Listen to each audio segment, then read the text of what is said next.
Now, experts continue to speak out against Donald Trump over his ridiculous response to the CV-19 outbreak. Now, Trump's response includes an unhinged interview with Sean Hannity, in which Trump actually said this. Well, I think the 3.4% is really a false number. Now, this is just my hunch. But based on a lot of conversations with a lot of people that do this, because a lot of people will have this, and it's very mild. They'll get better very rapidly. They don't even see a doctor. They don't even call a doctor. You never hear about those people, so you can't put them down in the category of the overall population in terms of this corona flu and or virus. So you just can't do that.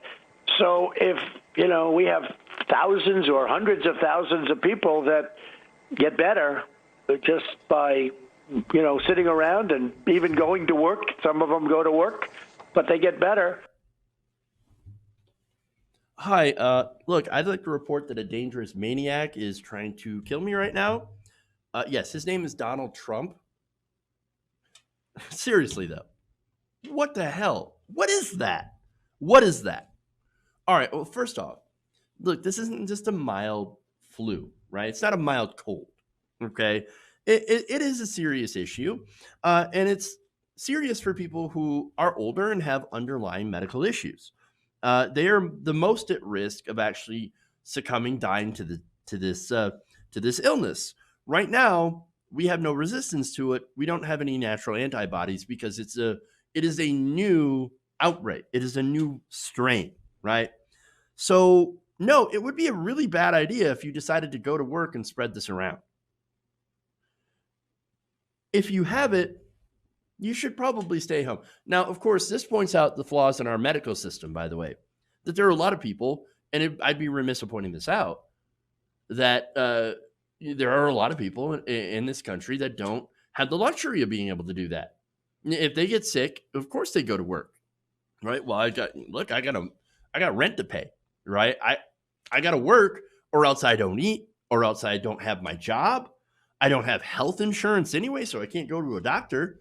And so that points out our vulnerabilities in our unique American experience, right? In our society, right? So you're kind of screwed in that way. Nonetheless, look, it's possible that we've already had people at work who are sick from this because they can't afford not to be and don't even know that they have CV-19. It is possible, but look, I don't want you guys to panic. I don't want you to freak out. Okay, so let's not do that, right? Remember, there's about a 3.4%, as I said, according to the World Health Organization, mortality rate. Now, that is more than the flu, but understandable because what we have is something that we haven't adapted to yet, right? But if you're a young, healthy person, such as myself, you're going to be okay. I think you're very... I don't think you're as likely to die from the disease. You get sick, obviously, but all you have to do really is to follow what the CDC says. You stay home, avoid being in public, wash your hands, and you're probably going to be okay. Okay. The real danger, again, is for people who have compromised immune systems and people who are generally older. Whatever you do not listen to Donald Trump. Listen to the CDC. The CDC also says if you exhibit symptoms such as fever, coughing, shortness of breath, you should stay home from work, not go to work, avoid public areas as much as possible, and seek medical attention. Now, they also said you should restrict activities outside your home except for getting medical care.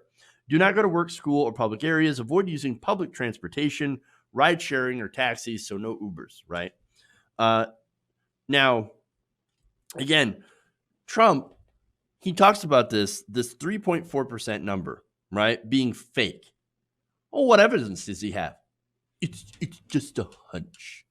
It's just a hunch. Oh, okay. Not based on factual information whatsoever. But gosh dang it, Donald Trump has a hunch that is just not correct. Really? Great. Now, upon hearing this, experts ripped into him. The Nation's Jeet here, who was a journalist, he said, quote, these are really dangerous lies. Yes, they are. Climate scientist Peter Glick said, quote, Trump has had briefings from the nation's best doctors and scientists on COVID-19, and he still spouts total dangerous bullshit. That's true. And look, that is the problem. If only we had a president that was not an idiot and actually listened to the CDC. But Donald Trump, throughout all the time, first he's saying, oh, not a big deal. We got this whole thing under control. Don't worry about it. It's okay. Markets, go back up, please. And so that's the whole thing, right? Oh, you also said it was fake, right? That the whole thing was fake and made up by the Democrats to hurt his election chances. I mean, this guy's ridiculous. He's a complete and total liar. But now that he actually has this thing staring him in the face and that he can't deny it anymore, he's going to downplay it. And the reason he's going to downplay it is because, of course, all he cares about is the markets. The markets have gone down over 600 points just today. So, by the way, it erased all the gains, ironically, from the stocks going up because Joe Biden won Super Tuesday. So now all these these companies are like, oh my God, oh good, thank God, Bernie Sanders didn't win, so that we don't have to pay higher taxes and actually have health care for every American. Oh shoot, coronavirus, back down.